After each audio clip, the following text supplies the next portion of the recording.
So this is fermentation. The act of mashing produces a very sugary liquid, and now we're basically going to add some yeast, and that yeast is going to make use of that sugar. It's going to produce alcohol, carbon dioxide and heat. A typical sort of standard fermentation length for making whiskey could be around 48 hours, and after that time we're going to get all the alcohol we're going to get. It doesn't matter how long we leave it, it'll be about 8%. We actually leave our fermentations quite long, so we let them go for 6 days, and in that extra time essentially what's happening is the yeast is going to die because there's no more resources left for it. That's going to allow a buildup of bacteria. Certain bacteria produce acid. Acid, when combined with the alcohol we're making, when you combine it with some heat as well from our stills, that will produce these things called esters.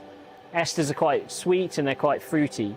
So by leaving it those 4 extra days in there, we get a nicer, fruitier, sweeter tasting spirit after distillation. The actual types of yeast, we use a distiller's yeast, which is made for whiskey. Science has caught up with us these days, so there is got a great tolerance for higher temperatures and alcohol content. So it does a very good job of fermenting alcohol for whiskey. And it also adds a nice dried fruit sort of raisiny aroma. So the second yeast we add is a live brewer's yeast, and it's a much more traditional yeast to use. So in years gone by, distilleries would rely on local brewers to supply them with yeast. That's because in a brewing process, they have to have very careful control over their fermentations. The beer never gets too strong and it never gets too warm. So there's always lots of live yeast left in the product at the end.